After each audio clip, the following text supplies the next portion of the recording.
En este vídeo voy a tratar las nociones de plusvalía y alienación y la estructura y el proceso que lleva a la revolución del proletariado en la filosofía de Marx. Son las nociones y los conceptos que estarían ligados a las preguntas que os he propuesto a desarrollar a partir del temario de estudio. En concreto, para entender la noción de plusvalía, que está muy ligada a la noción de alienación, debemos partir de la crítica al capitalismo que lleva a cabo Carlos Marx y cómo entiende él este concepto de plusvalía y cómo lo desarrolla. Entender la plusvalía es sencillo en la medida en que no es más que la diferencia que se da entre el valor que tiene un producto en el mercado, el valor real de uso de ese producto y el salario que se le paga al obrero por manufacturar o producir ese objeto. La idea es que en la diferencia que se da entre el valor del mercado y el valor real del producto es donde adquiere su beneficio el burgués. Y el problema es que ese beneficio que adquiere el burgués no está en relación con el salario del obrero. De hecho, si el valor real del producto estuviera muy por encima del valor del mercado y el producto decayera en el mercado, en su valor, el burgués obtendría menos beneficio. Y en la medida en que el burgués obtiene menos beneficio, repercute en el salario del obrero y en su propio trabajo pues puede llegar a perderlo. Pero en la medida en que ocurre el caso contrario, es decir, que el valor real del producto es muy inferior al valor del mercado y adquiere un gran valor en el mercado el producto, el salario del obrero no tiene por qué ver aumentado su beneficio, ¿no? Pero el beneficio del burgués sí va a aumentar. En esa relación dispar entre el valor del mercado, el valor real del producto manufacturado por el obrero, por el proletario, y el salario que se le paga a este, y el beneficio que obtiene el burgués, en esa relación dispar es donde se da la frustración del obrero. En el fondo, la plusvalía no es más que ese plus de valor que tiene el producto y que muestra la diferencia entre lo que realmente está ganando el capitalista, el burgués, y lo que realmente le está pagando al obrero por ese beneficio. Esto está muy ligado, este concepto deberíamos ligarlo al concepto de alienación. No confundamos el concepto de alienación que en su, ¿no? Si tratamos de entender este concepto y separamos alien, ¿no? Alien significa, viene etimológicamente, su origen de esta palabra está en el latín y significa lo otro. En el fondo, la alienación no es más que una manera en la que el ser humano no se siente a sí mismo como uno mismo, sino que es como si tú te sintieras otra persona. Y esto conlleva, en el fondo, una deshumanización que podemos entender a través de ese concepto de Marx, de que el ser humano es un ser productivo. Si el ser humano es un ser productivo, y ser humano es ser un ser productivo, si alguien se apodera del producto de tu trabajo, no solo se apodera de lo que tú has manufacturado, sino que se apodera de tu ser Y si no te deja a ti, como ser humano, ser lo que tú eres, es decir, el producto de tu trabajo, que tú te puedas identificar con lo que tú has manufacturado y producido, en el fondo no está dejándote a ti como ser humano ser un ser humano, no está dejándote que te autorrealices. Si no se da la autorrealización es porque en la relación de mercado, ¿no?, que se está dando, la relación comercial que se está dando entre estas dos clases sociales, proletario y burgués, el proletario está siendo deshumanizado, no se está dando cuenta de cuál es su esencia, su ser, que no es más que un ser material, el producto de su trabajo. Y debemos entender esto de un modo que Marx está contraponiendo directamente a todas las filosofías idealistas y metafísicas. Pues lo que nos está queriendo decir Carlos Marx es que el ser humano no puede reducirse a una idea. Y al no poderse reducir a una idea, en la misma medida, el ser humano solamente podrá autorrealizarse en el mundo material, a través de su realidad material, que es ese producto del trabajo que él mismo realiza. Y si estamos tratando al ser humano como un mero objeto, y si el empresario está tratando al ser humano como un medio más de producción, y lo está tratando como un ente material, entonces lo está cosificando. Y ya vimos con Kant cómo el ser humano no podía entenderse como un medio para otro fin. El ser humano es un fin en sí mismo. Y el ser humano no puede ser cosificado. En la medida en que está tratándose de interpretar desde la perspectiva burguesa y capitalista al ser humano como un medio productivo, como un mero medio productivo, entonces se le está cosificando, se le está convirtiendo en un objeto más de producto, un objeto más de consumo incluso dentro de los ámbitos empresariales. Lo que nos quiere decir en el fondo Carlos Marx es que esta alienación se acaba produciendo a tres niveles: a un nivel económico, a un nivel social y político y a un nivel religioso. Es decir, que los distintos subterfugios a través de los cuales el ser humano acaba perdiendo su identidad personal y una auténtica realización de sí mismo como ser humano, en su identidad y en su personalidad, en la propia expansión creativa de sí mismo que él pudiera dar, los tres tipos de alienación coartan estas posibilidades. La alienación económica nos demuestra que en el fondo, si el ser humano es un ser productivo y él no puede tener el producto de su trabajo, sí o sí, por mucho que se le pague, no se va a sentir lo que él mismo realmente cree que es, no se va a identificar consigo mismo. Entonces va a sentirse otro siempre. En lo que respecta a la alienación política y social, la idea es que el ser humano llega a un momento en el que acaba aceptando el status quo y su situación precaria y llega un momento en el que no llega ni siquiera a cuestionárselo. Llega a decir esto que hemos escuchado muchas veces, que dicen como desde un punto de vista ya pesimista, como expresando esto ha sido así siempre y siempre será así, por mucho que hagamos no vamos a poder cambiarlo. Está aceptando ese status quo, esa situación precaria. Y la alienación religiosa sería un tipo de alienación en la más criticada por Marx, y aquí se ve la influencia de Feuerbach.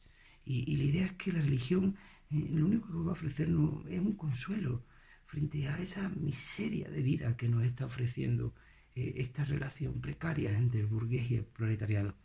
Y, y nos está intentando abocar a un mundo falso, a un mundo que no esté ligado al mundo material, para que perdamos la necesidad y el esfuerzo y las ganas de transformar nuestra realidad social.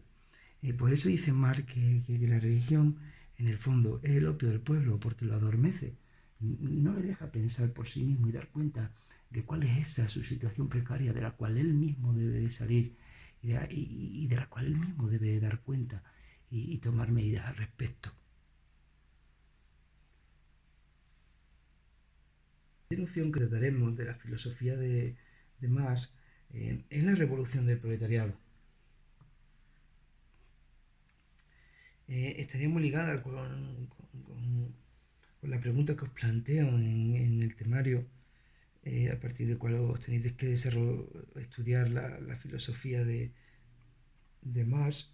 Y la idea es que, para Marx, es que la revolución del proletariado sí o sí va a acabar llegando a través de ese proceso histórico que él nos está intentando demostrar en su concepto de la lucha de clases como motor de la historia. Pero si nos introducimos, si ponemos énfasis y utilizamos un microscopio para mirar de un modo más específico y más detalladamente las características y la estructura de las causas que llevan a esta revolución del proletariado, podemos dar cuenta de que en el fondo aquí es donde se está situando el análisis del economista o del Marx más puramente economista.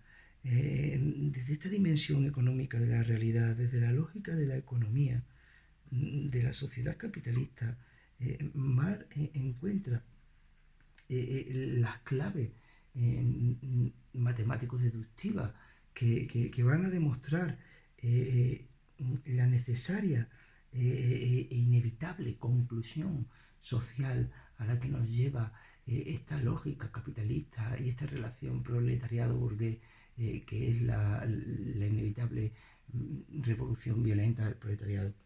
Y la idea es que si el fondo de la sociedad capitalista se sitúa directamente en un intento de amasar la mayor cantidad de riqueza por parte del burgués y de llevar a cabo un proceso productivo en el que se aminoren los costes y se aumente la producción de un modo constante, llegará un momento en que ese aumento de la producción conllevará un aumento del stock. Y cuando esto se generalice a nivel económico, a nivel macroeconómico en la sociedad, lo que va a ocurrir es que no va a poder, el mercado no va a poder absorber ese stock. El mercado no va a poder absorber ese aumento de la producción. Y al aumentar el stock y el mercado no podrá absorber ese aumento de la producción, va a aumentar la conciencia de clase social. ¿Y por qué no va a poder el mercado absorber esa producción? Porque el empresario precisamente está buscando minorar los costes y aumentar la producción. Y una forma de minorar los costes siempre va a ser o disminuir los sueldos, o disminuir la cantidad de trabajadores, o no aumentar el sueldo. Y ese aumento de las diferencias, ¿no? Va a conllevar en algún momento que es amasar la riqueza por parte del capitalista y del burgués, es absorber toda la producción por parte del burgués, va a conllevar que en el fondo esto se traduzca en crisis económicas que van a ser inevitables, crisis económicas que van a acabar afectando a la sociedad en su conjunto. Por ello, precisamente, es por lo que nos dice Carlos Marx que, por mucho que la lógica de la economía capitalista trate de fundamentar una sociedad igualitaria, dada a través del egoísmo de una manera espontánea, como ya expresará Adán en mí, finalmente y de manera conclusiva, sí o sí, la lógica de esta economía conllevará a una crisis económica que sí o sí, con la creación de la conciencia de clase, acabará produciendo o acabará conclusivamente en una revolución violenta del proletariado.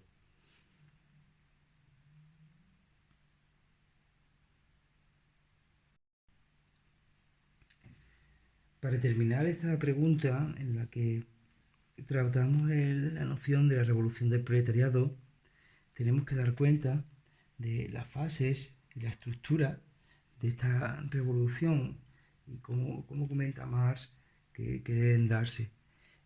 Por un lado, La primera fase sería la dictadura del proletariado.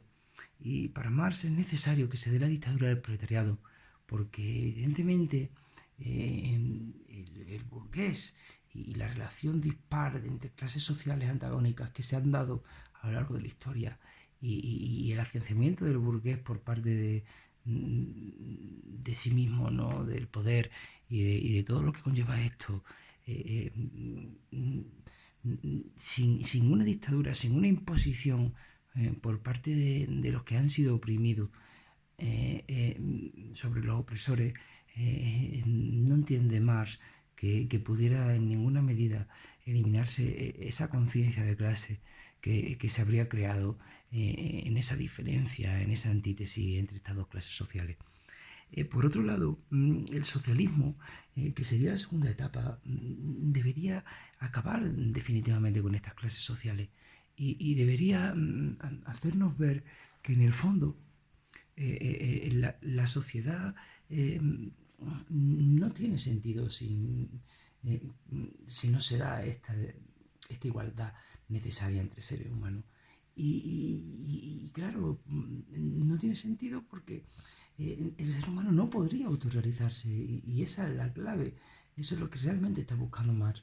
Y en el fondo necesitaríamos una última etapa necesaria, una última etapa que en todos los estados los que se ha materializado de alguna manera algún tipo de sociedad que han querido llamar comunista, no ha llegado a realizarse esta etapa.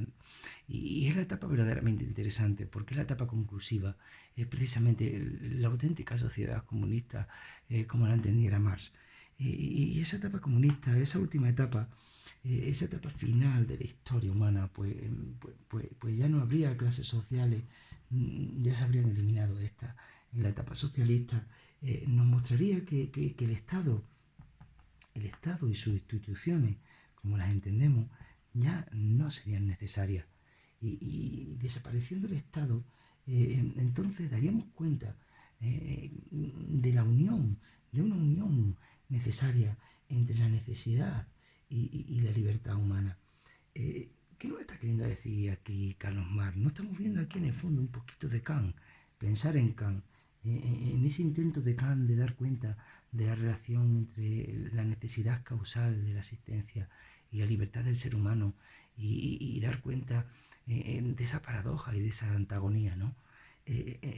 Carlos Marx en el fondo nos está queriendo expresar que sí, a través de la lucha de clase, que precisamente es esa necesidad, ese hecho empírico que se da a lo largo de la historia y que no podemos negar,